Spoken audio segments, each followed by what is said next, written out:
But it's really wonderful to be here. I last came to India, I think in 2006 or so, and I was here for only a month, but for almost a year and a half, I got like the head bobble, like it's such an interesting, useful expression. Like, does this train go to Bangalore?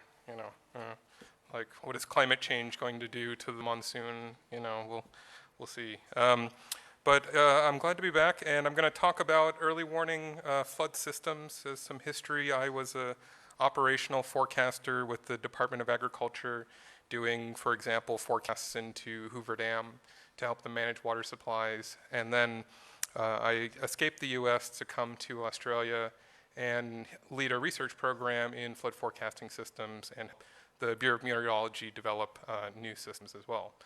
In there, I actually took off about a year and a half to go traveling to about 26 different countries to learn about how flood forecasting is done around the world and tried to go to places where disasters were happening. So I went to Bangkok as it was flooding, and I went to the Philippines as they were having a typhoon and stayed in their flood warning centers. And so this is some introduction to some of the things that I've seen and some of the themes surrounding this issue. So I'll introduce three different kinds of early warning systems based on monitoring or models, maybe some advanced systems in certain countries, and then move on to other themes. But at the very basic, there is a community-based early warning. And so this is a program I encountered in Nepal, where basically when they see that a flood coming, based on what the flow is upstream, they'll go out and they'll turn a siren to warn the people down in the next valley. And this is very basic technology, but I mean, it's effective. There's no electricity involved or anything like that. There's very limited lead time, but it's what works for that community. And they also have different platforms that you can go up and you can see if the flood is coming. And basically, these are systems that are integrated with the community. These platforms originally were used for if dangerous animals were coming, like a lion or elephant or something, they could warn, but you repurpose them for floods. But all of this is just based on upstream there's a flood, we know it's going to go downstream. So there's no model or anything, it's just based on observations. Now in Jakarta, they have something similar, but maybe a bit more high tech. You can see on the left, they have cameras of different river levels that you can go and see how high it is. And about 18 hours later, the flood is going to go downstream. And they get warnings that way. So there's no computer model at all, it's just based on observations. Now, if you want to move up a step, you can introduce rainfall runoff models. There was some introduction of SWATs, for example. But basically, these models, you need precipitation, daily, sometimes hourly, potential evaporation. This could be fixed or indexed on temperature. If you need snow melt, oftentimes you need temperature data to run these. But these are very simple models. I mean, you could run them in a spreadsheet. There are 300 lines of code. The more advanced models are a bit more complicated, but it's not like a weather model where it's 2 million lines of code, for example. And this is the standard of practice across a lot of the countries, conceptual rainfall runoff models developed in the 1970s or so. Now, advanced forecasting systems, these are things that many different countries say they want to do, but they struggle to actually implement them. One is inundation modeling, where you have say an elevation of a community, the roughness. You do hydrodynamic modeling to get flood depths and extent. And computationally, this is very heavy and difficult to do. Probabilistic forecasting is another very hot topic. Oftentimes, modelers just give one scenario for what they think is going to happen, but can you give many different scenarios that quantify the expected accuracy of your forecast? And then the third is different interdisciplinary forecasts, not just what is the river going to do, but when we have a storm coming across the ocean, what is the ocean going to do? And how does that interact with the wind? And it's not just a matter of water and rivers anymore. But there's also interest in water quality forecasts, for example, and others. Now, some of the challenges that forecasters face, there's many, but this is three that I want to focus on. One is data and unnatural systems and communication. But all the different countries I went, whether it's the US or France or Australia or Nepal, everyone has problems with streamflow data. Either there's too much or too little, not the right quality or density. It's many different agencies have different versions of the same data, and so which is the correct version? Sharing of data across institutions is a major deal. If you look at Australia until 2008, water data was managed by 200 different entities. And so if you wanted to do any kind of study, would you have to go to all 200 of these different groups? Now, I think actually streamflow data availability is a special issue in India in particular. I looked up, there's a database called the Global Runoff Data Center where they collect streamflow data from lots of different countries. For use only by scientists. You have to agree to only use the data for science and not distribute it to other people. And every country contributes things. And what I want people in the audience to guess, and I have a little prize here, is when is the last year of data for India in that database? I'll give you a hint. For Indonesia, it's 2011.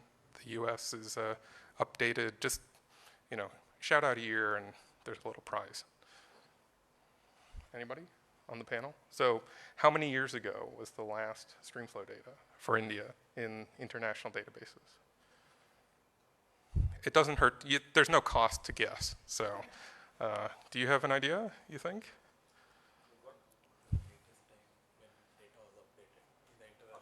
Yeah. 3 years back. 3 years back.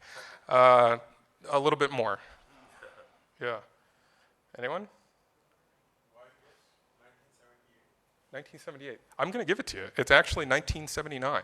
That is the last year in international databases for streamflow data for India and the Global Runoff Data Center. So the prize actually is a Australian 50-cent piece. This is the largest coin in circulation in the world, and it's been weighing down my pocket.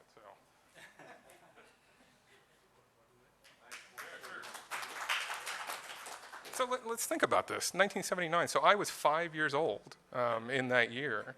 And as an American, it is easier for me to get data for Iran than it is to get data for India. And I heard even within the country, it's difficult for researchers here to get that data. And so the impact is that people don't study Indian water problems because they don't have the data. I have data for France. I go study France. I don't care, If you make the data available, then people will study it. Now, the second issue is whether rivers are natural or not. It's easy to study the weather and the rainfall and whatnot, but once the water hits the land, it gets very complicated. If you look on the left here is an example from outside of Jakarta. There are people that are living across the river, and the river itself is completely filled with garbage from one bank to the other. There's water under that, but otherwise it is just household waste. And so when the flood comes, the water comes up, and that kind of garbage backs up under bridges, and then it goes into different neighborhoods and causes all kinds of problems. You can see on the left there's a car that's stuck under a bridge that's flooding. So if you're trying to build a model, like where's the car? Where's the garbage? It's very difficult if you're trying to monitor in real time. Has the levee broken? Are there problems with the dam? When I was in Bangkok, people would go to the sandbag wall and they would attack it because they were on the wrong side, because they were keeping water in their neighborhoods and they thought it should go somewhere else. Now, the third challenge is basically the communication of forecasts. It's one thing to make a very accurate forecast, say quantifying the future through forecasting, but warning is another issue. What you really want to do is inspire people to the right action. And so you can look at different information sources in real life. On the left is a departure board for an airport. On the right is a cigarette box that says smoking kills. This is a deterministic, one-valued forecast. There's no uncertainty, but we want to inspire people to action. If you look on the left, the departure board it's a prediction of sorts. I mean, you could look at your bias. Is it always late? Is it always early?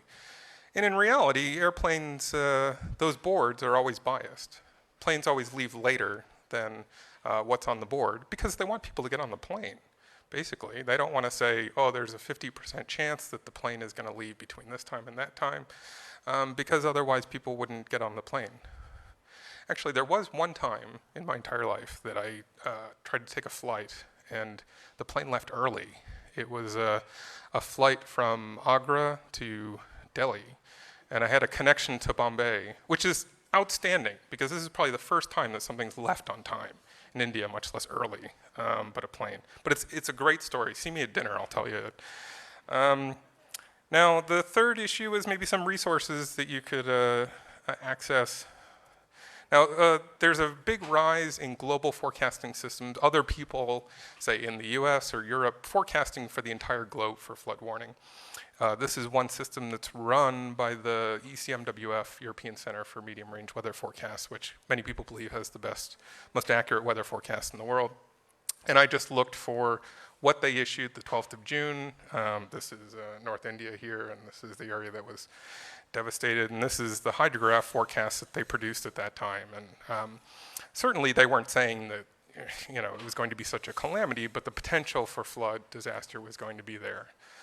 And this was issued 4 days in advance. So if you don't have the resources to do forecasts yourself, maybe there's other people that can then help you. Other global resources that are available. Google has been extremely active in trying to distribute information, humanitarian information to the public and across governments. This is an example from Bangkok when I was there, where what you have is maps of many different agencies' government information put together in one place.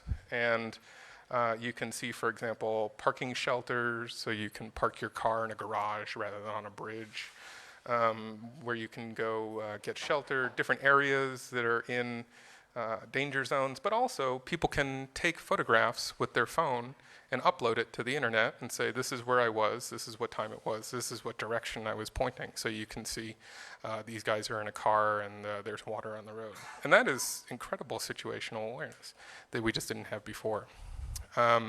This is another example from the Philippines in 2012, where many people upload photographs and videos, and it's integrated with government information, so you can see in real time. And this has been extremely popular in places like the Philippines. They've done it several years in a row because everybody nowadays has a cell phone and can get this information. But yeah, so the last thing that I'll maybe mention is not so much forecasting being a government agency saying, this is what's going to happen, but rather a sharing of information across people. And so this is a global news aggregation service where they monitor news stories and videos and Facebook stories and Twitter. And so in the 3 days before the typhoon in the Philippines, there were over 50,000 Twitter stories of the typhoon, basically. This is people sharing information with each other on a more efficient level than the government could ever share it. Now, another interesting story is that at the height of the typhoon in the Philippines, the web page of the weather service, Pagano, was down for almost a day and a half. And so they distributed their forecast through Facebook, believe it or not. And because there was more of that operational reliability than their own government agency. So, sure. So this is actually my last slide, and I'll open it up to questions. Just some of the things that I covered, that there's a whole range of different systems out there, from basic to complex, and forecasters face all kinds of different challenges, from incompleteness of data or restricted data, unnatural rivers. I guess one thing I wanted to add on that was that I often saw in different places that there would be a disaster, and it always seems like there's some sort of conspiracy that's associated with a disaster. Like, who is to blame? Is it the dam was mismanaged, or the land use has changed, or it's never just nature randomly doing things. Somebody has to be at fault.